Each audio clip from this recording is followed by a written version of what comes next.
Tapi enggak dipotong-potong. Yadun tangan kan, anta kamu. Berarti tangan kamu.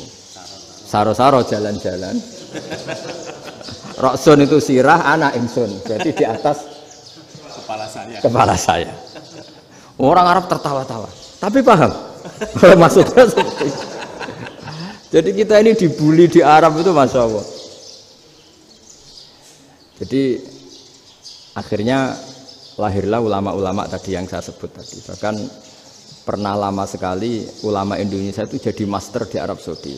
Yaitu Senawi Banten. Itu kalau orang sana bilang itu Sayyidu Ulama Il-Hijaz. Top-topnya ulama Mekah Madinah. Padahal beliau orang Indonesia.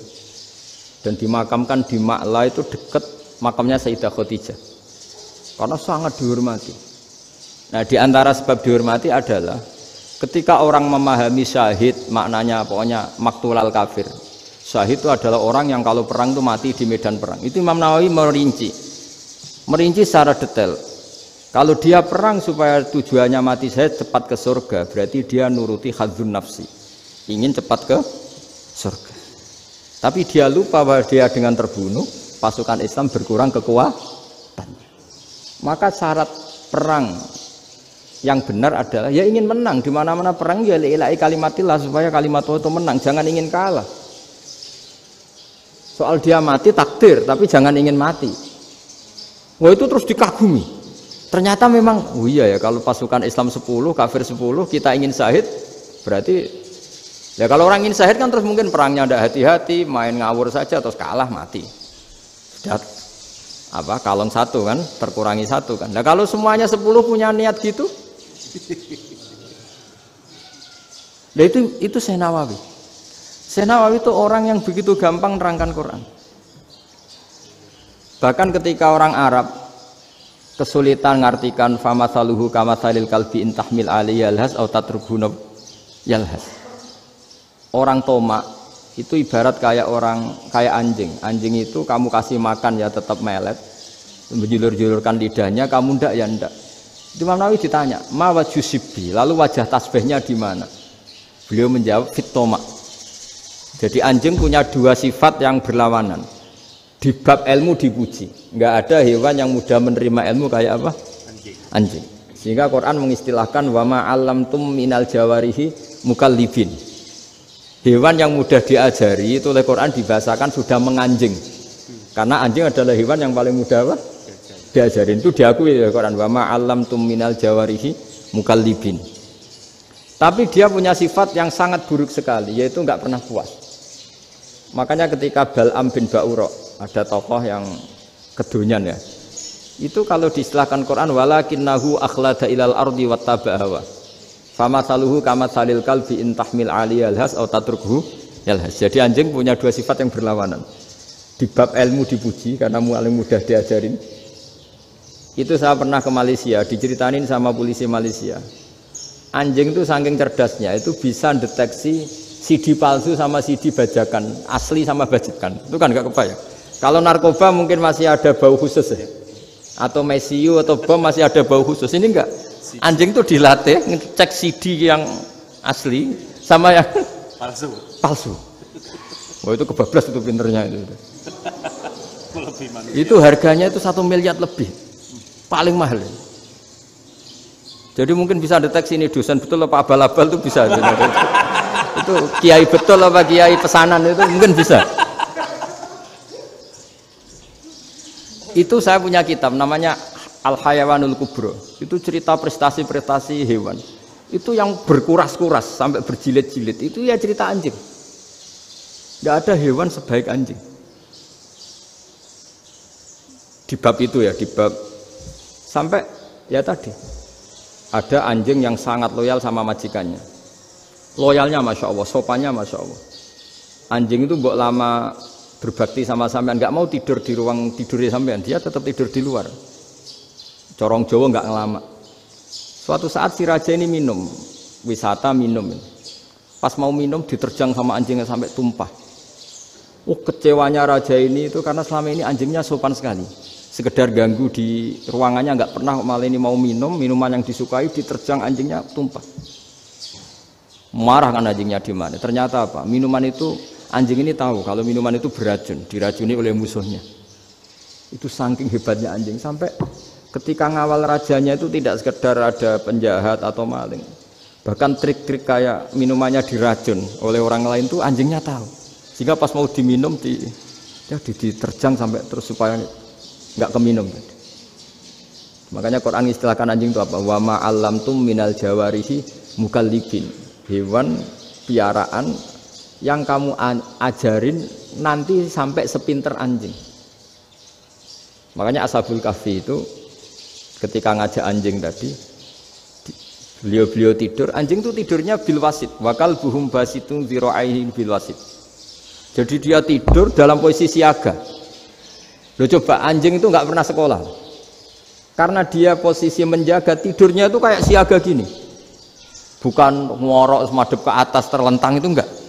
Andai kan dia tidur terlentang itu kan yang mau mengganggu kan, wah asune turu itu enggak. Dia tidur posisi siaga, makanya disebut lawit tolak ta'alaihim lawalaita minhum firaron. Kalau kamu melihat anjing itu pasti lari karena dia posisi siap merekam. Jadi tidur tapi posisi siap merekam. Jadi matanya tetap terbelalak kayak siaga. Padahal itu enggak diperintah, ya dia memang punya nalar untuk itu. Ini disebut wa ma 'allamtum minal jawarihi mukallibin. Dan dalam teori modern juga gitu. Tapi dalam hukum Islam yang dianut mazhab Syafi'i itu anjing tetap najis. Ya sudah najis ya najis, tapi ada mazhab lain yang mengatakan tidak najis. Tapi tidak usah ngurmat anjing, geger nanti kalau rektor kampus punya anjing. Tapi ilmu itu bagus untuk kelangenan kadang. Andai kan tidak ada mazhab Malik, maka kita kesulitan menceritakan Ashabul Kahfi yang hewan piaraannya itu anjing. Tapi misalnya anjing disucikan, kita juga nanti susah menjelaskan hadis Nabi malaikat itu tidak masuk rumah yang di situ ada apa? Anjing.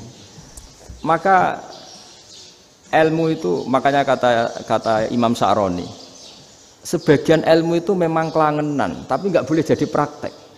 Tapi harus ada. Misalnya begini, contoh paling gampang. Api dalam mazhab Syafi'i kan alat pensuci hanya dua, air dan tanah. Ya saya ulang lagi, air dan tanah, yaitu tanah untuk mensucikan najis anjing. Imam Abu Hanifah menambahkan api.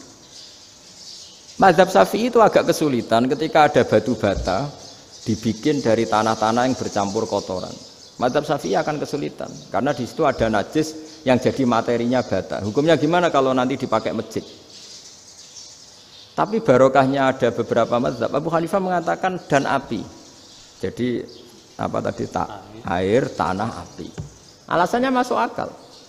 Ketika usatul mukminin, orang-orang mukmin yang ahli maksiat itu sebelum masuk surga, kalau dia dosanya banyak itu dibakar dulu supaya suci. Emas itu untuk memisahkan dengan materi lain juga harus dibakar. Berarti api termasuk alat. Artinya gini, batu bata yang materinya dari tadi najis sekalipun ini menjadi suci karena ngalami pembakaran. Tapi kata Imam Sa'roni, ilmu ini hanya sebagai ilmu. Jangan sampai kalau kamu mau wudu gak ada air terus membakar diri lah, ini ribet kan. Jadi ilmu itu sebagian memang untuk kelangenan. Karena kita butuh.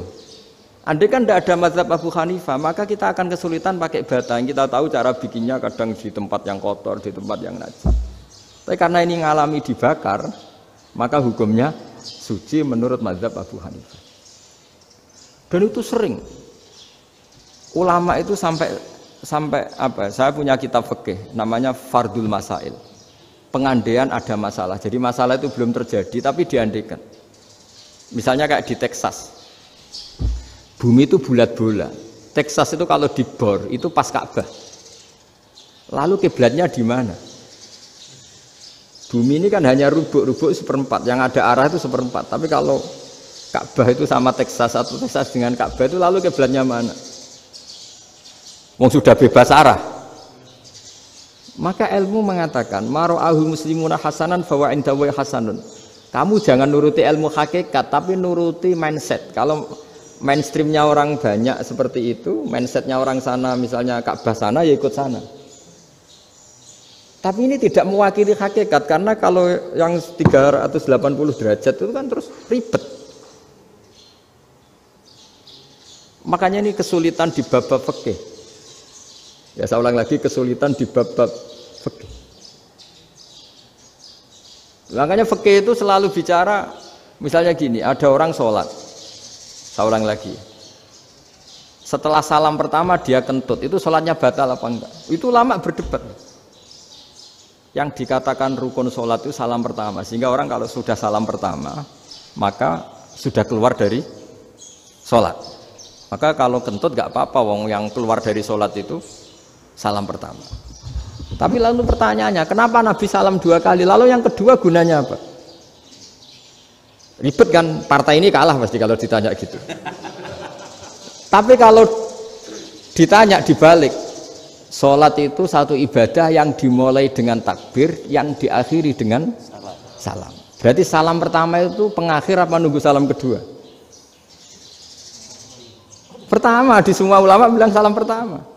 Kalau salam pertama sudah pengakhir, berarti pembatalan setelah itu nggak punya efek, nggak punya akibat. Itu kan ribet. Debat fikih itu memang ribet. Fikih itu memang senam otak karena pertanyaannya mirip-mirip seperti itu. Nah, sampean milih mana? Milih salam pertama apa salam kedua? Pasti ulama milih salam pertama. Jadi anehnya fikih itu di situ. Misalnya orang mati, takbir itu berapa kali? 4 kali. Andai kan takbir 5 kali itu batal apa enggak? Satu ulama mengatakan 5 kali itu batal. Karena rukunnya sholat jenazah itu takbir 4 kali. Berhubung ini rukun, kalau nambahi ke 5, berarti menambahkan rukun. Kayak kamu sholat, rukuk 2 kali kan batal. Sujud 3 kali, batal. Karena menambahkan apa? Rukun. Berarti kalau takbir 5 kali, batal. Tapi pertanyaannya, takbir itu adalah wiridan biasa, sehingga kalau ditambahkan nggak punya akibat, batal. Jadi perdebatan ulama itu kadang ya lucu. Kayak kemarin Pak Haris pas pertama bertamu ke sini mau ngundang saya, tak ceritain. Dulu sholat jenazah itu pasti mayat di depan. Karena lazimnya sholat jenazah itu mayat di depan. Tapi mulai dulu ulama sudah berpendapat, andai kan jenazahnya di belakang pun tetap sah. Fa'innal janazah laisat bi imamin, karena jenazah itu tidak imam. Kenapa harus di depan? Oh, tidak imam kok harus di depan. Itu mulai dulu. Sehingga ketika Arab Saudi pernah mengalami tragedi, ada orang yang dibungkus kayak mayit, ternyata senjata. Setelah di dekat Ka'bah dipakai. Dulu tragedi tahun berapa itu? Pokoknya pernah ada tragedi itu. Semenjak itu Arab Saudi kalau ada orang mati tetap di kamar mayit, terus ada sholat jenazah. Padahal mayitnya di belakang yang jamaah. Jadi meskipun kita tidak akan bikin ajaran baru jenazah di belakang, ya tidak keren, kasihan kan.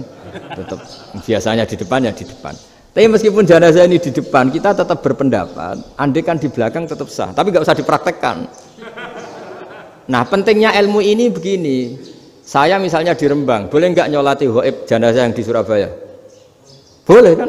Padahal yang kita sholati di belakang. Jadi ilmu itu penting. Cocok tidak cocok, namanya ilmu itu penting. Terus ada gini lagi pertanyaan di fikih. Memang saya sengaja akan ngaji fikih. Kalau ngaji intelektualitas orang Muhammadiyah juara lah. Tapi ini ngaji fikih. Ada orang sarongnya itu pas sampai lutut. Kalau berdiri lututnya tertutup. Tapi nanti kalau ruko agak jengking lututnya terbuka. Itu batalnya nunggu ruko apa mulai takbir sudah batal? Padahal pasti nanti batal kalau rukuk ini. Itu ada ulama yang mengatakan, ya batalnya nunggu rukuk. Bagaimanapun terjadinya pembatalan waktu rukuk. Ada ulama mengatakan, ya enggak, mulai awal sudah tidak sah itu, karena pasti ngalami batal. Nah, pertanyaan-pertanyaan seperti itu penting karena lalu Allah menilai apa? Ya nilai niatnya. Misalnya gini, kalau contoh itu mungkin Anda tidak tertarik, tapi contoh begini. Kita mau operasi jam 10 siang. Kita tahu kalau nanti 10 siang akan divonis medis harus makan karena mau berobat. Malamnya itu kalau kamu orang soleh, bayangkan kamu orang soleh. Kalau tidak orang soleh kan tidak punya komitmen. Kamu milih niat puasa, apa enggak jam 10 mesti mokak menisan raposo. Kamu orang soleh. Kalau kamu orang soleh pasti milih puasa karena ini Ramadan. Meskipun nanti jam 10 pasti disuruh batal sama dokter. Setidaknya kita berpikir gini, Nak mati jam itu paling gak ditulis saya sebagai orang yang puasa.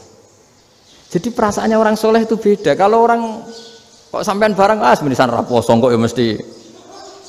Sampean tidak pernah berpikir bahwa puasa mulai fajar sampai jam 10 itu luar biasa. Bisa saja kita mati jam 7, bisa saja mati jam 6. Kan ditulis Allah sebagai orang yang berkomitmen terhadap puasa. Terus ada kemungkinan kecil. Udahlah jam 10 itu dokternya sakit atau nggak jadi ke sana. Berarti kamu kan nggak jadi boga. Kan ya mungkin juga. Sama yang tadi. Delala sebelum ruko ana wong sing nyarongi sampean. Sehingga sholatnya normal. Kamu tidak menemukan pakaian yang pas, jebule pas setelah ruko, mau ruko, ana wong wah sholatnya kira bener disarongi. Itu agama. Jadi agama itu dimulai dari mana coba? Dimulai dari niat, dari komitmen. Nah, sekarang kelirunya kenapa ada garis keras? Agama itu dimulai dari keinginan ideal. Itu yang mulai itu ada orang-orang garis keras. Agama ini enggak, agama ini dimulai dari niat. Sampai ada kaidah agama la yudroku kulluh, la yudroku kulluh. Kalau tidak bisa ideal, jangan ditinggalkan sama sekali. Tapi orang enggak, sekarang bayangkan Islam itu ideal. Pemimpinnya ya soleh, masyarakatnya soleh, enggak ada maksiat, enggak ada apa. Nan apa ilmu?